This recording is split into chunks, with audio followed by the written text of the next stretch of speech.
रउआ लोगन शांत होके बैठी। अब मुखातिब करे जा रहल बानी ओह शख्स के जेकर नाम बाटे डेंगू काका। आ डेंगू काका के मुखार बिंदु से रउआ लोगन के ऐसा ऐसा गीत सुनाइल जाई कि रउआ लोगन मिजाज खुश हो जाई। तो बजाइए एक बार जोरदार ताली। हाईली आ गईल हमार डेंगू काका। डेंगू काका, घंटी काका, घंटी काका। प्यासी तक कुछ होई। समस्त भोजपुरी दर्शक लोगन के हम घंटी काका हाथ जोड़ करके नमस्कार करते हैं। जिया हो ब्यास। हमरा ढेर खुशी बा। अच्छा कि आज ई माटी पे कुछ क्या बात? सुनावे के अच्छा रउआ लोगन के हमनी के आमंत्रित कैनी, बहुत निमन लगता।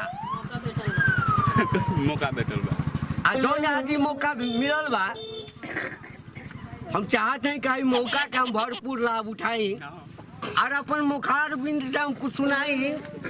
जय हो जय हो। काहे कि हम जब गावेली अच्छा तो यहाँ से लेकर के यूपी बिहार तक खनक जाला।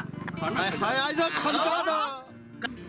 लेकिन देखी रुआ लोग चाहत हैं कि हम अपन मुखार बिंद से कुछ कही, अच्छा तो उनके खातिर एगो बड़का स्टेज होके चाहिए। तो ई का समियाना में चौकी पर बैठल बारा।